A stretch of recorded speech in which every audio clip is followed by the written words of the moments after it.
اور میری امی رونے لگی کہ میری اپنی بڑی سگی بہن ہو کر اتنا برا سلوک کر کے کیسے جا سکتی ہیں۔ میں نے امی سے کہا کہ آپ چھوڑیں، آپ کو پتہ تو ہے وہ کیسی ہیں۔ خیر، انہیں کبھی ہماری خوشی برداشت نہیں ہوئی۔ ہم نے کسی طرح امی کو خاموش کروایا۔ اگلے دن میں کالج گئی۔ میں بہت خوش تھی۔ کالج بہت بڑا اور خوبصورت تھا۔ میں نے سوچ لیا تھا کہ یہاں بھی دل لگا کر پڑھوں گی، پر قسمت کو کچھ اور ہی منظور تھا۔ خیر، میں کالج جانے لگی۔ وہاں پر میری ایک بہت اچھی دوست بھی بن گئی، مدیحہ۔ وہ میرے گھر بھی آئی اور میں بھی اس کے گھر گئی۔ اس کی امی میری امی کی اچھی دوست بن گئی۔ ایک دن عصر کا وقت تھا اور میں نے نماز پڑھی، پھر کالج کا کچھ کام کیا اور وہی پڑھتے پڑھتے سو گئی۔ پھر مجھے خواب آیا کہ وہی عورت اور وہ لڑکی میرے پاس کھڑے ہیں، ہاتھ میں کینچی لے کر، اور کہہ رہی ہے کہ تم کبھی کامیاب نہیں ہو سکتی اور تمہاری ساری خوشیاں چھین لوں گی میں۔ میری آنکھ کھل گئی۔ میں بہت گھبرائی ہوئی تھی۔ میری امی نے دیکھا اور کہا کہ بیٹا تم اس وقت عصر کے وقت کیوں سو رہی ہو؟ اٹھو، نماز کا وقت ہو رہا ہے، مغرب بس ہونے ہی والی ہے۔ میں نے اٹھ کر نماز پڑھی۔ میں ڈر تو بہت گئی تھی کہ اچانک پھر سے اتنے وقت کے بعد وہی خواب کیوں آ رہا ہے مجھے، لیکن اس بار نہ میں نے اپنی امی کو بتایا نہ بہن کو، کیونکہ وہ بہت خوش تھیں میرے کالج کے ایڈمیشن پر۔ تو میں نے بھی بہت زیادہ غور نہیں کیا اور خواب کو اگنور کیا۔ اگلے دن میں اسکول گئی تو میری دوست نے کہا کہ شمائلہ یار، تمہارے بال کتنے پیارے ہیں، تم کیا لگاتی ہو اپنے بالوں پر؟ تو میری کزن کی دوست بھی میرے ساتھ پڑھتی تھی، وہ بیٹھ کر یہ سب سن رہی تھی۔ تو میں نے کہا کہ یار میرے نیچرلی ہی ایسے ہیں۔ پھر ایک دن میری دوست نے مجھے کہا کہ مجھے اور میری امی کو تم بہت اچھی لگتی ہو، ہمارا ایک دوسرے کے گھر آنا جانا بھی ہے، میری بیسٹ فرینڈ ہو تم، میں تمہیں اپنی بھابھی بنانا چاہتی ہوں۔ وہ لڑکی سدرا یہ سب سن رہی تھی، جو میری کزن کی دوست تھی۔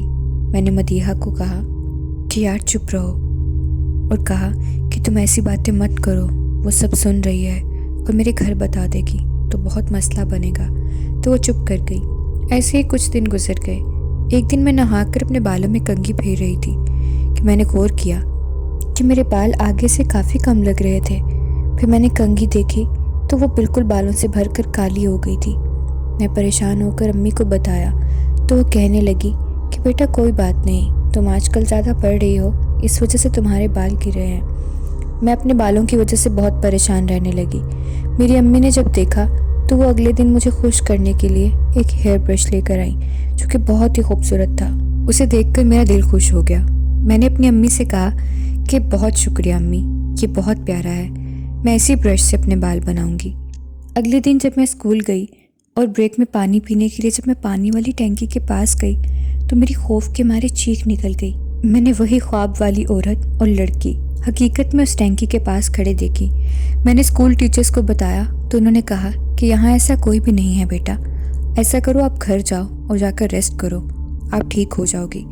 اس کے بعد جب میں اگلے دن اسکول گئی تو نہ جانے مجھے ایک دم کیا ہوا، میرے ہاتھ پاؤں مڑ گئے اور میں بے ہوش ہو گئی۔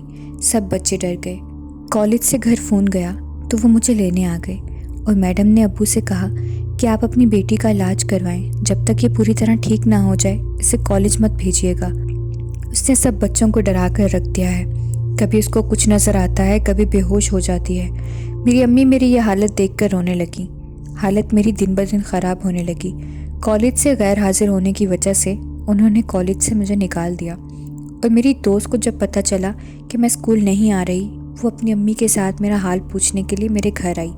تو میری امی نے کہا کہ میں اس کی حالت سے بہت پریشان ہوں، ہر ڈاکٹر کو دکھایا ہے، کوئی فرق نہیں پڑا، میری بیٹی کو نظر لگ گئی ہے، اتنی انٹیلیجنٹ تھی۔ تو مدیحہ کی امی نے کہا کہ بہن ہم تو شمائلہ کو اپنے گھر کی بہو بنانا چاہتے تھے۔ میری امی نے کہا بہن ہمیں شرمندہ نہ کریں، میری بیٹی ابھی اس حال میں نہیں، نہ ہی ہم لوگ آپ کو کسی مصیبت میں ڈالنا چاہتے ہیں۔ خیر وہ لوگ چلے گئے۔ ادھر یہ ساری خبریں میری خالہ اور ان کی بیٹی تک پہنچ رہی تھیں، اور وہ کام میری کزن کی دوست سدرا کر رہی تھی۔ میری حالت اتنی خراب ہو گئی تھی کہ گھر والوں کو میری بیماری بھی سمجھ نہیں آ رہی تھی، اور میں انگلیوں پر اپنے دن گن رہی تھی۔ ڈاکٹرز جب بھی چیک کرتے تو رپورٹ ایک دم ٹھیک آتی، سب کلیئر ہوتا۔ میں حد سے زیادہ ویک ہو گئی تھی، میرے چہرے کی خوبصورتی ختم ہو گئی تھی، اور میرے سر کے بال بھی گر چکے تھے۔ جب میں اپنے آپ کو شیشے میں دیکھتی تو رونے لگتی، اور وہ خواب میرا پیچھا ہی نہیں چھوڑ رہے تھے۔ اب تو وہ لڑکی اور وہ عورت مجھے اپنے گھر میں چلتے پھرتے بھی دکھائی دینے لگے تھے۔ آخر شمائلہ کے ساتھ یہ سب کیوں ہو رہا تھا؟ اسے یہ خواب اور وہ چیزیں کیوں پریشان کر رہی تھیں؟ یہ جاننے کے لیے انتظار کیجیے اس کہانی کے سیکنڈ پارٹ کا۔ ملتے ہیں اگلی ویڈیو میں، تب تک آپ میرے چینل کو سبسکرائب کر لیجیے اور بیل آئیکن کو بھی پریس کر دیں تاکہ میری ویڈیو کے نوٹیفیکیشنز آپ کو ٹائم پر ملتے رہیں۔ اپنا رکھیں خیال۔ اللہ حافظ۔